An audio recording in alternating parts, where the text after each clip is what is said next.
It's a real pleasure to be here today to speak at your conference. When Justin reached out to me, I thought, well, gosh, this is a really important topic, a really important group of people on this topic, and so I was really excited to be able to come here today to speak to you. So I hope your day has gone well so far, and I hope you have great sessions planned for this afternoon as well. So as Justin mentioned, my name is Stephen McDonald. I'm the President and CEO of Efficiency One. Better known to many people in the room as Efficiency Nova Scotia. We're really proud to be a silver sponsor of this event, and congratulations to everyone involved in organizing today's session. So I want to talk a little bit today about Efficiency One and Efficiency Nova Scotia, and also then dive into some analysis we did earlier this year, which will be released, I think, in the coming weeks, on deep energy retrofits. And I think, Justin, there's probably some time for me to take some questions at the end as well. So look, a little bit about Efficiency One. So Efficiency One is an independent, nonprofit organization. We're governed by an independent board of directors. We operate primarily here in Nova Scotia. Our purpose is to transform the way people use energy. We operate 3 brands: Efficiency Nova Scotia, which is how most Nova Scotians know us and interact with us. Efficiency Nova Scotia is Canada's first electricity efficiency public utility. We offer one window access to advice, technical assistance, and financial incentives to help people reduce their energy costs and offset greenhouse gas emissions in homes, businesses, municipalities, and industrials. We also operate something called the Halifax Climate Investment Innovation and Impact Fund, or HCI3, which provides investments and non-repayable grants to support local projects that reduce greenhouse gas emissions in the Halifax area as part of the Low Carbon Cities Canada network. And we have a third organization that we operate, Efficiency One Services, which provides consulting and other advisory services to governments, utilities, and private sector clients outside of Nova Scotia. So for the purposes of my remarks today, I'm going to focus on Efficiency Nova Scotia. And our primary goal, as I mentioned, is to promote energy efficiency and conservation across the province. We offer a wide range of programs and services and incentives designed to help individuals, businesses, and communities make more energy efficient choices. So these initiatives are aimed at reducing greenhouse gas emissions, lowering energy costs, and contributing to a more sustainable future. I thought I might just take a couple of minutes and talk a little bit about some of the key features of Efficiency Nova Scotia and our operations. We offer various programs and services that are tailored to different sectors, including residential, commercial, industrial, and public sector entities. So these programs may include energy assessments, retrofit initiatives, educational resources, and more. We offer energy assessments via third-party contractors for homes and businesses. These assessments help identify opportunities for energy-saving improvements and provide recommendations on how to implement them. We also provide financial incentives, rebates, and grants to encourage the adoption of energy-efficient technologies and practices. These incentives may cover a portion of the costs associated with energy efficiency upgrades, or in the case of income-qualified participants, cover 100% of the cost. We take a multi-sector approach to our work. So the organization addresses various sectors, including residential, commercial, industrial, and public sectors. So this broad approach allows Efficiency Nova Scotia to implement a wide range of programs and services that are tailored to the specific needs and characteristics of each sector. This is a really important part of how we approach our work. Our programs and services are targeted, and they're designed to meet the unique energy efficiency challenges and opportunities within each of these sectors. So the programs may include, as I mentioned, energy assessments, retrofit initiatives, education, and financial incentives. You know, we place a really strong emphasis on engaging and educating customers about the benefits of energy efficiency. So this includes providing information, resources, tools to help individuals, businesses, and communities make informed decisions about energy conservation. So we use data. Data is hugely important to us, and we use it to help inform our decisions and our strategies and to measure our progress in our programs. So this includes tracking energy savings, emissions reductions, and other relevant information and metrics to assess the effectiveness of our initiatives. We also conduct educational initiatives and awareness about energy efficiency and conservation. This includes workshops and training sessions and public awareness campaigns. Partnerships are incredibly important to us, and we collaborate with various stakeholders, including government agencies, utilities, businesses, and community organizations to maximize the impact of our programs and services. I'm hoping that we partner with a number of you in the room today, and if we don't already, we'd sure like to in the future. Technology is incredibly important to us, and we stay up to date with the energy efficient emerging technologies and practices to promote the adoption of innovative solutions that further enhance energy efficiency. We also track and report on our energy savings and emissions reductions achieved through our programs and services. So this data really helps us demonstrate the effectiveness of our programs and helps guide our future initiatives. And so finally, we are committed to ongoing learning and improvement. It's one of the reasons why I was so excited to speak to you today, because I think the topic of what's being discussed today is so important to our future. We stay abreast of emerging energy efficient technologies and best practices, and we try and incorporate innovations into our programs and services. So quickly, a little bit about the impact that we've had working with Nova Scotians. So since 2011, our work has helped and will help Nova Scotians save over $4 billion on their energy bills. So that includes more than $400 million for low-income homeowners and renters, and it has avoided more than 10 million tons of greenhouse gas emissions since 2011. That equates to roughly 22% of this province's emissions have come as a result of energy efficiency since 2011. It's incredibly impactful, and it's incredibly impactful at a very efficient cost as well. There's been over 24,000 low-income homes that have received energy efficiency upgrades, saving an average of $1,800 a year on their energy bills, or about $36,000 over the lifetime of the upgrades. We've helped upgrade almost 1,000 Mi'kmaq homes, saving the bands more than $1 million annually in energy costs. And in its most recent ranking, Efficiency Canada ranked Nova Scotia #2 overall as a province for energy efficiency and #1 for energy efficiency programs. There's over 300 companies that work in the energy efficiency industry, are part of our preferred partner network, employing more than 2,600 people across the province. One of the things I'm particularly proud of when we talk about the companies and jobs that are involved in this industry is more than half of the companies on our preferred partner network are located outside of HRM. It truly is an industry that spans across the province. Our most recent electricity energy efficiency or demand-side management plan for the electricity sector, so that's for the 3-year period 2023 to 2025, will save ratepayers over $500 million in electricity costs just from that 3-year investment in demand-side management. Again, it's incredibly impactful at a very good cost. But there's a lot more work that needs to be done. And in my view, we've really only just collectively touched the surface of what's possible with energy efficiency. The need to mitigate greenhouse gas emissions is more important than ever as we move to a low-carbon, net-zero future. You know, here in Nova Scotia, the 3 most prominent sources of GHG emissions are electricity generation, transportation, and buildings. You know, the electricity and fossil fuels that are used in Nova Scotia's buildings currently account for anywhere from 45 to 53%, depending of total provincial emissions, and so much of that energy is being used to heat indoor space and domestic water. The most cost-effective pathways to meeting our environmental goals must include deep energy retrofits to homes and buildings. Deep energy retrofits, as I know many of you know in this room, go beyond basic upgrades to achieve reductions in annual energy use of upwards and over 50% of a building's energy use. So we recently undertook, in collaboration with the Halifax Regional Municipality, a detailed analysis of Nova Scotia's housing, commercial, and institutional building stock to assess the potential and challenges for an integrated whole building approach to deep energy retrofits. Nova Scotia has set some really ambitious climate change goals, targeting a 53% reduction in GHG levels from 2005 by 2030 and net zero provincial emissions by 2050.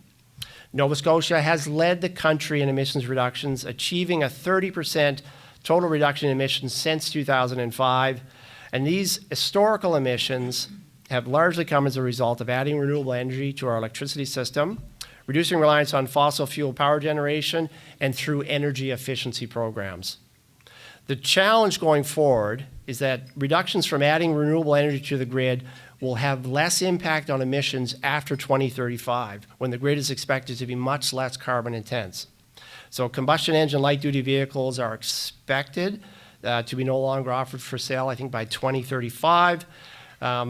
And we'll need to have a much, much greater focus on energy efficiency to achieve our decarbonization targets. So the analysis we conducted combines the findings from two key sources. One, some independent modeling of common Nova Scotia building archetypes to assess the costs and savings from deep retrofits. And the second is market research to identify non-technical barriers. So we spoke to building owners and customers to get their opinion on deep energy retrofits. So we analyzed the technical and the financial and the market-related challenges of implementing deep energy retrofits in Nova Scotia's commercial. And so when I say commercial buildings, I also mean institutional buildings. We did not include in the study industrial facilities just because of the varying size, nature, and scope and energy use profile. And here's, they really gave us some really interesting feedback to our questions. We also looked at representative archetypes. We created models to analyze energy savings from different upgrade packages. We estimated the cost of the upgrade packages and extrapolated these across the building population to estimate the magnitude of the challenge. We surveyed and talked to homeowners, commercial decision makers, contractors, and consultants to understand the perspectives, motivations, and barriers faced by customers and the industry. So for purposes of our analysis, we assume that deep energy retrofits should achieve energy savings of 50% or more if we're to achieve our emissions savings targets. I know there are different definitions of what a deep energy retrofit should achieve. For purposes of this analysis, we use 50% of a building's energy use or more. So if we look at upgrading our building stock at the current rate, if you upgrade all the building stock across the province to 50% upgrade, it would have the same impact as taking approximately 700,000 to 830-some thousand cars off the road for a year. It has a huge impact. So what did people tell us when we went out and surveyed them? So on the residential side, 62% of residential customers we spoke to agreed that energy efficiency upgrades can help offset the rising cost of living. 59% agreed that the rising cost of living has made their households give more thought to energy efficiency of their home. And 56% agree that they're willing to spend more time, money, and effort to become more energy efficient. When we talk to commercial customers and commercial building owners, 83% of the people we spoke to believe that large-scale efficiency renovations are a worthwhile investment for building owners. I have to say, I did not expect that percentage to be that high. That is a very powerful number. 77% feel that investing in large-scale efficiency renovations will help reduce the risk of climate change and its effects, and 68% say that their organization is willing to spend more time, money, and effort to become more energy efficient. So what this tells us is that many home and business owners are eager to embrace energy efficiency retrofits and deep energy retrofits. They understand that deep energy retrofits offer an opportunity to improve comfort, improve indoor air quality, and increase their property value. And many also agree that these energy efficiency upgrades can help combat the rising costs of living, which is such a key issue for Nova Scotians and Canadians these days. So look, not only are the technologies readily available to achieve deep energy retrofits across the province, but they're more cost-effective than generating energy from renewable or non-emitting sources. So based on our analysis, the cost of deep energy retrofits over the expected lifetime ranges from minus $277 to plus $18 per ton of CO2 avoided. So if you look in contrast, renewable energy generation is estimated to cost between $236 and $2,089 per ton of CO2 avoided over the expected lifetime. So this lifetime cost of avoided carbon is comparable to renewable energy generation technology available now in Nova Scotia. So that includes wind, solar, tidal, geothermal technologies. And of course, where you get the negative numbers is deep energy retrofits have the added benefit of utility bill savings for customers. And that's where we get the negative cost of ton for some of the deep energy retrofits. Picture on the screen is a house that was, it's a 170-year-old home here in Halifax. And Habitat Studio is attempting to do a passive house certified renovation of this home. Those are actual pictures from the home. It is incredibly difficult to retrofit some of the older building stock that's located in Nova Scotia and in particular the Halifax area. We have some really unique challenges. We have a relatively old building stock. Oil is still a very prominent source of heating in these buildings. An estimated 28% of homes in Halifax are experiencing some form of energy poverty. When you look outside of Halifax, upwards of 40% of homes are experiencing some level of energy poverty. And you know, these homes and these families, they're challenged to pay for deep energy retrofit upgrades. It can take a lot of time and money to do this work. A key benefit to homeowners and building owners of undertaking these types of retrofits, of course, is the reduction in bill savings. And so when we look at deep energy retrofit lifetime utility bill savings and the upfront costs associated with them, our analysis concludes that the savings will outpace the initial investment. So the lifetime savings exceed the retrofit cost by 110 to 310%. Of course, we're looking over multiple different types of building stock with this type of analysis. So given the really high cost of deep energy retrofits and the levels of energy poverty in Nova Scotia, it's important that we overcome financial barriers by establishing marketing programs that directly address energy poverty. I could go for another hour with a presentation on energy poverty. It is such an important topic and issue here in this province. Accessibility and the affordability of programs must also be a really important consideration when planning programs and developing policies for deep energy retrofits. So the ratio is that of first-year upgrade costs to the sum of the nominal annual bill savings expected to occur over the lifetime of the measures. That's the analysis you need to compare it to. So home and business owners that we work with on a regular basis, they generally understand the benefits of energy efficiency retrofits. Before we work with them, they have a good sense of the benefits, but after they've undertaken retrofits, they really understand the impact these retrofits can have. But there is, in our current environment, a lot of economic uncertainty. There's talk of a recession coming in 2024. There was talk of a recession coming in 2023. I think that's been punted now to 2024, but it's still out there. And of course, the cost of living is a challenge for many. And the ability to pay for large capital projects, which there is an initial large capital outlay, that is a challenge for many. So without considering the cost at all, 39% of homeowners and 29% of businesses would be willing to undertake deep energy retrofits now, with their primary motivator being energy bill savings.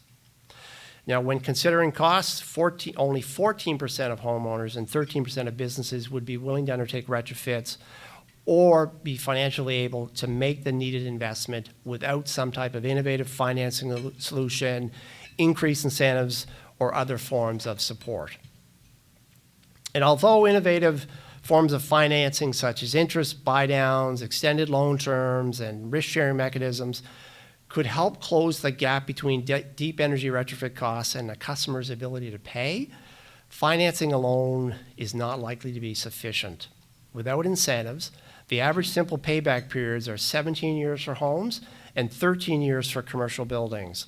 So these require loans over much longer periods of time that many people just aren't willing to accept or take on the burden of.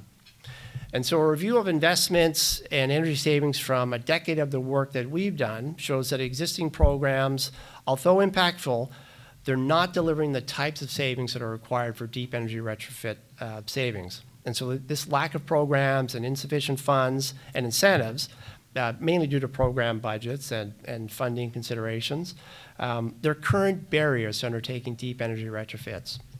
So demand-side management programs, electricity demand-side management programs, they're funded by electricity ratepayers. They must undergo a cost-effectiveness test or a cost-effectiveness screen before they are approved by the Utility Review Board. Currently, deep energy retrofits are really challenged to pass that cost-effectiveness test, and I have some recommendations coming up at the end of my presentation to help deal with that as well. Now, it's I don't think it's news to anyone in this room that the least expensive time to undertake any type of building energy efficient retrofit is during its design stage or construction stage or during major renovations or already planning something else. So, once the building is constructed, it can be decades before the building owner is willing or motivated to do any other type of upgrade.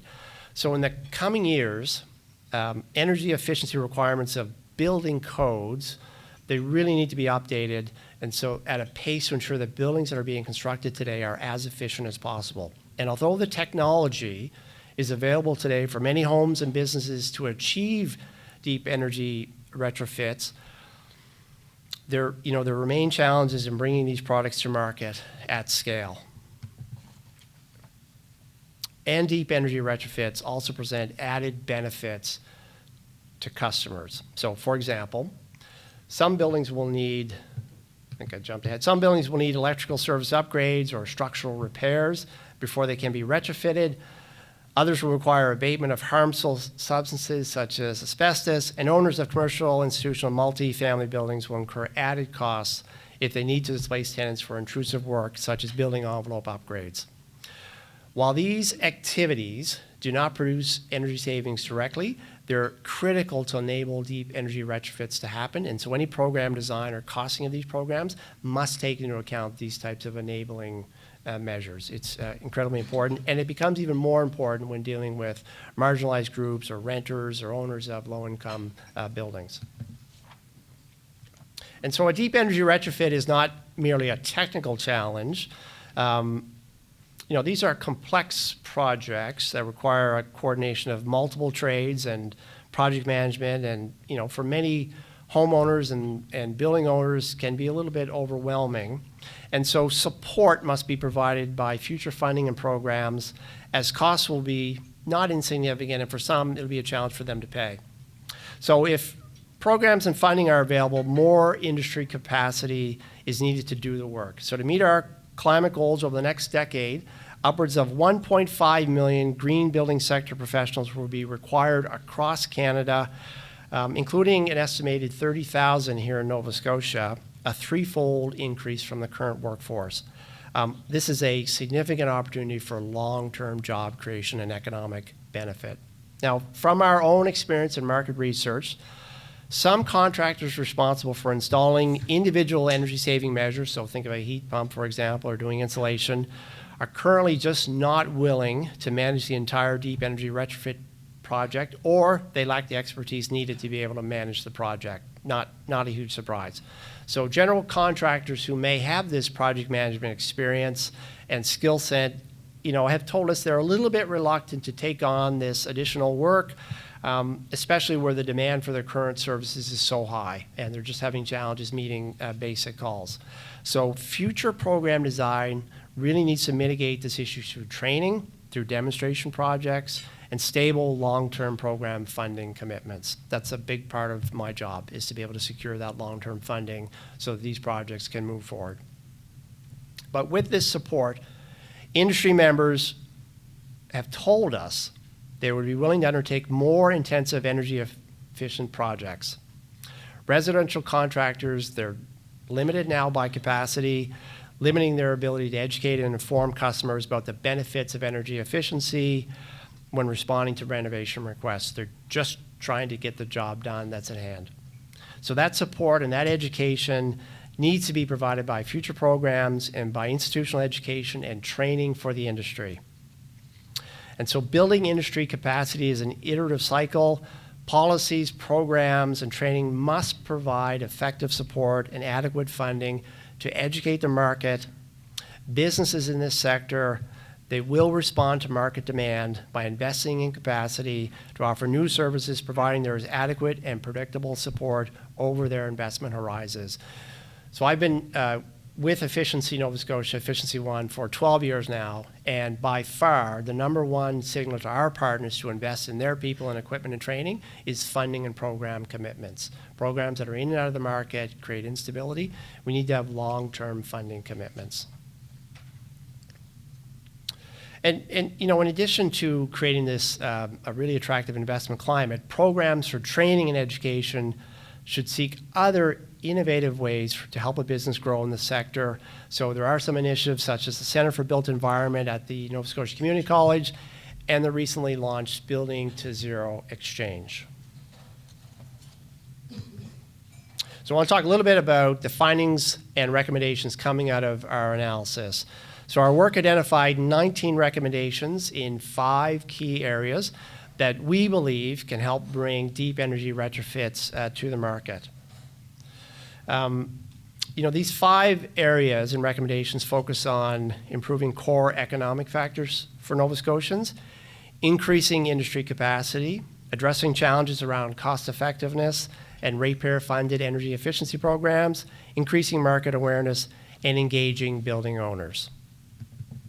So our first finding was that deep energy retrofit projects are cost prohibitive to both homeowners and building owners. So multiple initiatives are required to improve core economic factors for Nova Scotians to undertake deep energy retrofits. And we have 8 recommendations associated with this finding. So the first is to substantially increase incentives to help alleviate the costs of deep energy retrofits for Nova Scotia building owners. The second is to investigate tax strategies to drive the needed pace of deep energy retrofits. The third is to provide support for exterior facade retrofits, so whether that's financial, marketing, education, training, and incentivize large-scale community retrofits to minimize per-project costs. The fourth, conduct additional research to quantify and refine updated energy conservation measures costs by building type and other enabling project costs when deep energy retrofit programs are being developed. This information will help refine estimates for the levels of incentives that are needed to help increase program uptake and build a database of knowledge to be shared with contractors. The fifth recommendation is to conduct research to gather building performance data by archetype for non-electrical energy consumption. We have a fair bit of that information now for electrically heated buildings. Sixth recommendation, government-backed innovative financing program for deep energy retrofits at attractive interest rates that have repayment terms of more than 15 years. One option could be to share risk with project owners by creating a loan loss recovery fund or other guarantees, if you will. Seventh recommendation is to invest in education awareness programs and services that advance consumer knowledge of economic benefits, energy benefits, emission reductions, and non-energy benefits associated with deep energy retrofits. And the eighth recommendation is future programs for those sectors should provide incentives for deep energy retrofits that save non-electrical energy. These will all be listed in the paper when it comes out. Don't need to memorize them. Second finding is there's a need for more industry capacity to undertake wide-scale deep energy retrofit projects. So we have a number of recommendations associated with this finding. The first is build capacity by investing in specialized project management and trade programs, as well as the tools and equipment needed to complete these projects. The second is adopt tiered building codes and a future retrofit code as soon as possible to heighten industry focus on developing the needed skills and building designs to implement deep energy retrofits. And all municipalities in Nova Scotia should use the same codes to ensure continuity in the marketplace, and the provincial government should set an energy performance tier floor and afford municipalities the discretion to use higher codes if they deem necessary. The third recommendation is reduce costs via incentives and economies of scale by incentivizing large-scale community retrofits that would enable bulk pricing for communities and create a compelling business case for contractors. The fourth is exterior retrofits on a building and cladding if they're being replaced. The incremental cost of the installation or replacing windows should include programs that provide incentives to encourage comprehensive exterior facade retrofits and include those right in the costs. Third finding is deep energy retrofits do not pass the current cost effectiveness test for electricity ratepayer funded efficiency programs. This is really in the weeds on this stuff now. Our recommendation is to expand the scope of current cost effectiveness tests used for electricity demand side management programs. Focus should be placed on added non-energy benefits, such as improved health and safety, reduced operating and maintenance costs, auxiliary costs, increased comfort, and reduced carrying costs to the utility. Second recommendation is such programs should not exclude the cost of enabling activities such as service upgrades, structural issues, or the abatement of harmful substances. The fourth finding is the market has limited awareness of how to implement deep energy retrofits. So our recommendations around this area are to launch a program dedicated to deep energy retrofit education and awareness. Conferences like this are a good example. The program should facilitate guidance on upgrade packages for different building and home archetypes and guidance on available incentives and financing options for upgrade packages. And the second recommendation on this finding is to commission further analysis to determine the measure life of various deep energy retrofit scenarios for each representative building archetype to better quantify financial return on investment and risk assessments to instill confidence in home and business owners. And our final finding is building owners have an important role to play. So our recommendations around this finding are, so when procuring engineering design services, building owners should place an increased focus on the need to include energy efficiency measures and take advantage of incentive programs. Our second recommendation is building owners that are undergoing energy performance contracts, increased emphasis should be placed on staff training to sustain the project's energy savings and enhance the long-term cost savings of the project. And our third recommendation, building owners should consider the need for deep energy retrofits when planning major renovations or other activities intended to increase the building's facility condition index. So this should also include structural or other changes needed to make the building ready for solar PV, and including upgrades such as window replacements and exterior wall insulation, ensuring cladding retrofits. So look, decarbonizing buildings offers significant opportunities to scale the industry, create jobs, and reduce energy bills and greenhouse gas emissions, all while creating healthy and comfortable spaces for people to live and work. So deep energy retrofits of Nova Scotians building stock, they are needed today, and they're needed to meet Nova Scotians' long-term goal of achieving net zero by 2050. They're technically feasible and they're possible. And implementation of these upgrades at the needed pace require step change from the levels of investment and support that's currently being offered to building owners and industry. So achieving deep energy retrofits at the pace and scale required will require more capacity in the trades and professions implementing the upgrades. Contractors, we know, are already at capacity, in some cases over capacity, and many have told us that undertaking these retrofits is a challenge. Creating the needed capacity will require that demand is created for these new services, that businesses will have confidence in the long-term stability and drive demand. So there are many, many benefits of deep energy retrofits, and delivering them at the pace that's needed can only be achieved through cross-sector collaboration. So stakeholders from all levels of government, utilities, the community, building sector, investment institutions, financing institutions, they all must come together and demonstrate that deep energy retrofits are a possibility by raising market awareness, increasing demand, and trying to grow the industry capacity. Thank you.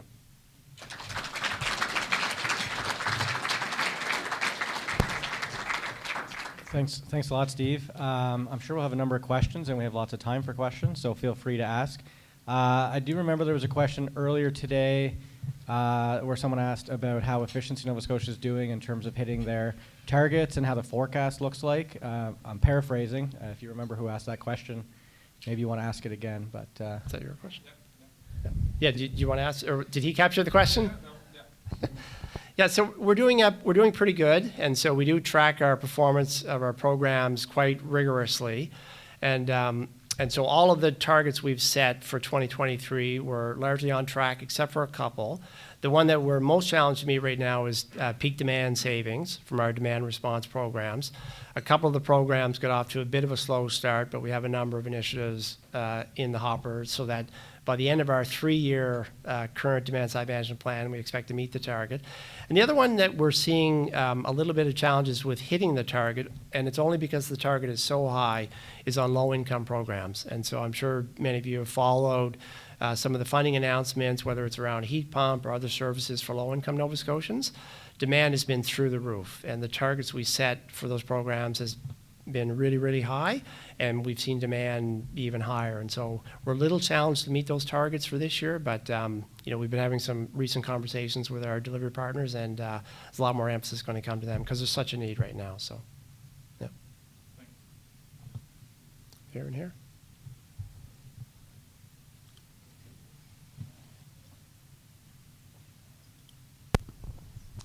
Thank you for the presentation. There was a lot of helpful information that I can see where we need to go to enable deep energy retrofits. From what I understand, I think for the industry to meet its climate goals for 2050 to be net zero emissions, essentially, we need to be able to, like as you've mentioned, scale up our retrofits every year, moving up into the future. I've seen numbers like 3 to 5% per year of buildings need to be, need to have a deep energy retrofit, but I think we're nowhere near that number now. I think that would be thousands of buildings per year, and Nova Scotia would have to undergo a deep energy retrofit. I know that the province has a great goal for greenhouse gas reductions, coming forward in 2030, 2050. But whenever I read the greenhouse gas reduction plans, there doesn't seem to be a focus on buildings enough to say, like, if we're gonna reach this goal and retrofit this many buildings, per year, we're so far behind the 8 ball, or we're so far behind where we should be now, and there doesn't seem to be a lot of focus on trying to get there. So I don't know if that's maybe an issue where if that's not being seen as an issue, then it's not really going to allow us to really get to our requirement to do these retrofits. I don't know if you have any thoughts there. Yeah, a couple of thoughts. That's a great question. Thank you for that. So one of the reasons why, so there is a gap now for funding and programs and other supports for deep energy retrofits. I mean, I just spent 30 minutes talking about the gaps that exist. But it's one of the reasons why we undertook this analysis, is because we wanted to bring factual analysis to the conversation of the need for deep energy retrofits of buildings. I get asked the question quite a bit, can we hit our net zero targets by 2050 without deep energy retrofits or a significant contribution from energy efficiency? And I think we probably can. I think it's technically possible, some of the changes that are happening in the electricity system, but it won't be affordable. And people will pay either through their energy bills, and they just won't be able to sustain it. And so our economy won't be as competitive. Our electricity rates will be, very high. We've already seen the contribution that energy efficiency makes. So I don't think we can get there affordably without a contribution from deep energy retrofits. So doing the paper, coming to speak to groups like you and other groups, is one of the reasons why we think more conversation needs to be had about the value of deep energy retrofits, because not enough conversation is happening about it now. So that's kind of a long answer to your question. Say not enough work is being done, but it's one of the reasons why we did this work, is to try and advance that conversation. Thanks for that. And obviously, deep energy retrofits at the building level are super important. We will have a presentation later from Nova Scotia Power's perspective on how they plan to get to the 80% renewable number that they have presented in their IRP. So stay tuned for that after lunch. But yeah, we have lots of other questions, so find someone else. I'll speak loudly. I don't need a microphone. Just a quick question. Thank you. You mentioned the beginning that as efficiency one, there are essentially 3 branches, which you've spoken quite a bit today about one. What are the other 2? Yeah, so the other 2, so one is called the Halifax Climate Investment, Innovation and Impact Fund, or HCI3, and so that was seeded by an endowment from the Federation of Canadian Municipalities. We're one of 7 centers across Canada. We're part of something called the Low Carbon Cities Canada Initiative. We provide grants and make investments, impact investments, to help reduce greenhouse gas emissions in the Halifax area. So efficiency one, then, but it's fair to say efficiency one is more focused on reducing electrical consumption, and the other second branch you mentioned here is more focused on greenhouse gas. Yeah, not quite. The HCI3, that's a special purpose vehicle that we set up to manage this endowment from the Federation of Canadian Municipalities. So think about that as providing grants to help build capacity or make investments in projects that are stuck and can't get traditional forms of financing. And so when I mentioned one of the recommendations we have coming out of this deep energy retrofit paper is to look at innovative sources of financing. The work that HCI3 does is a very small portion of that. Efficiency One, we operate Efficiency Nova Scotia. So Efficiency Nova Scotia is just a brand. And so I guess the way I always explain it is Tim Hortons franchise. So if you have a Tim Hortons franchise, Tim Hortons, the name Tim Hortons is owned by the parent company. You might set up a local company to house your building or whatnot. So Efficiency One is the local franchise holder of Efficiency Nova Scotia, which is a brand that's licensed to us by the province. We are focused on reducing electricity energy use, but also use of non-fuels as well. So we consider ourselves to be an all-fuels energy efficiency administrator. You're welcome. Hello.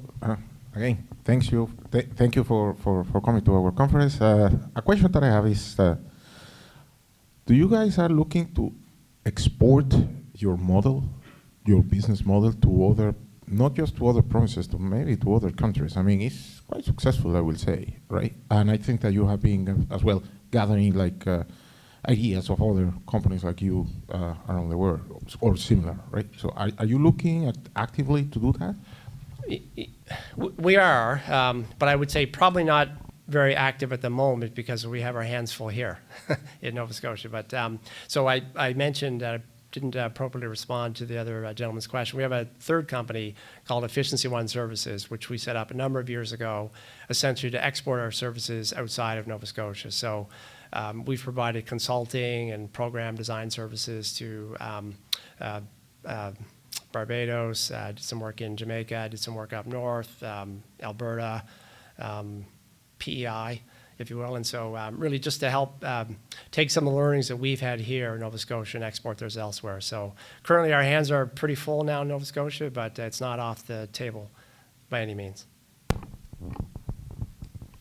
Thank you very much for the informative presentation. I was definitely surprised to hear that the energy poverty rates in Nova Scotia are like 20%, in Halifax 40% outside. Like that seems quite a bit higher than the national average. And you also mentioned that the initial upfront investment can be prohibitive to like these people making the energy efficient upgrades.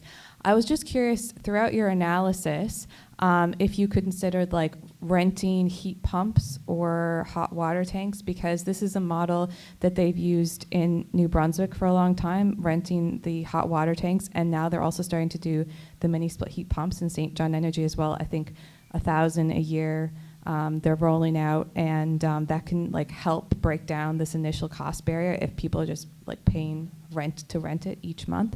And then it can also be like demand response enabled for the future of Nova Scotia's grid with so much wind. Yeah, great question. So we didn't, in this analysis, we didn't look specifically at that tactic, but we have, outside of this analysis, given some thought to how we could help enable that in the province.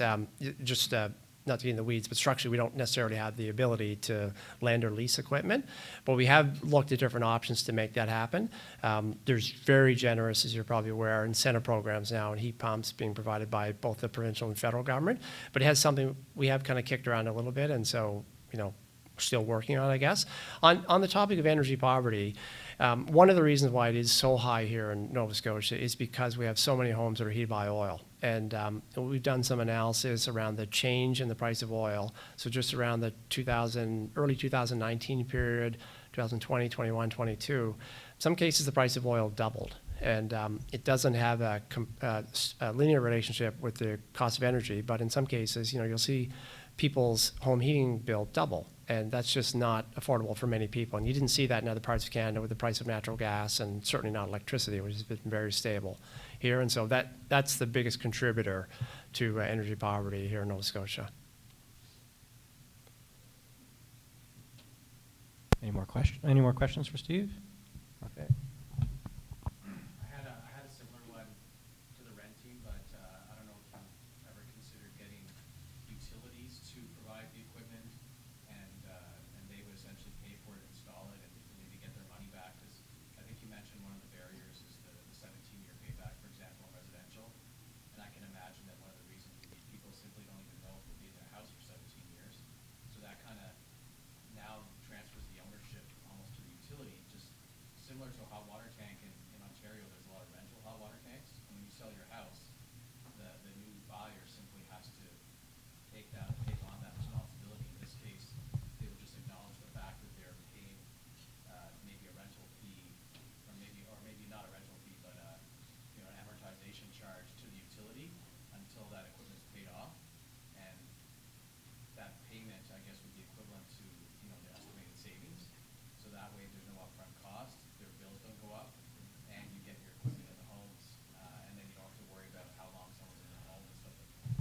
Yeah, it's probably a question for Nova Scotia Power to talk about their ability to enter into those types of arrangements. We're slowly building up our relationships with financing partners. And so we have now a page on the Efficiency Nova Scotia website, I think it is, around financing options for homeowners or building owners.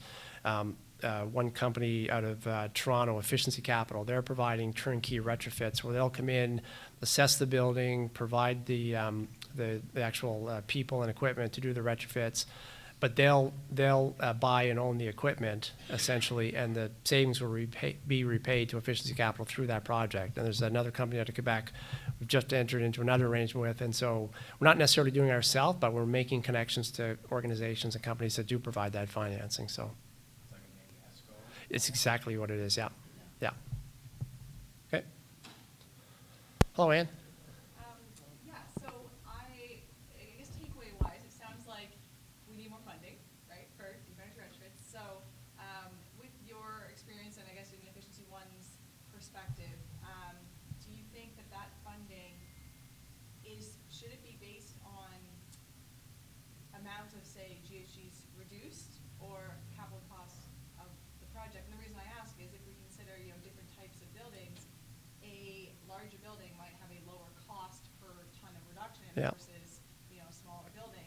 And it's like they both deserve, right, the support. So how should the funding be tied to, capital costs or savings? So at a kind of a global level, the overall funding envelope, I think, should be tied to need and the pace that we can actually do these upgrades, or the industry can do these upgrades, so at a kind of a global level.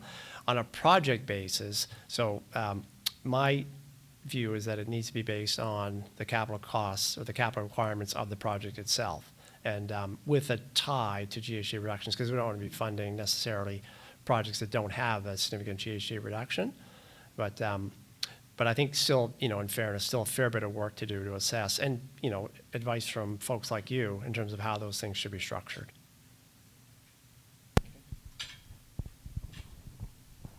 Hi, the question back is, there. I'm here, Chantal from MV Power. The question is about your slides. I think you had one where you said you're defining deep retrofit as a 50% energy reduction. And then there was a slide that talked about payback period, and if I remember, it was 13 years. Is that for a 50% reduction? Yes, on it the is, yeah. business sector? Yeah. Can you expand on that? Do you have more information? In terms of? In terms of how many projects were looked at and things like that? Oh gosh, I don't have that at my fingertips. I didn't do the analysis myself, but we can get that for you. So. It sounds very promising. Yeah. That's why I'm interested in hearing more. Yeah, for sure. Thanks. I think here and here. I'm just curious to hear you elaborate a little bit more on the workforce that's needed. So I think you said across Canada, millions, Nova Scotia, 20, 30,000. Are those current jobs, like current roles, or are you anticipating there be new roles that need to be created? So those are new roles. So an estimated 1.5 million new green jobs is what's being referred to as, another 30,000 here in Nova Scotia. And I actually think that might be on the low side of what's required to actually do the work. So those studies, those are not numbers that were provided by us. Those are from other sources. But based on the conversations I've had, I think that number might actually be low in terms of what's required. So, yeah. And I would say it might be one of the biggest challenges in actually doing these retrofits. So the funding piece of it, I mean, I think the money's there and, can be accessed. I think the jobs, the training, the skills, take on the project, I think that's actually the bigger piece of it, which is why throughout our analysis, we really emphasize the importance of making sure there are programs to build the skills, the trades, project management, and whatnot. So, yeah. Steve, you're okay to keep answering questions, are you? Yeah, no, I'm good. Yeah. Okay, yeah.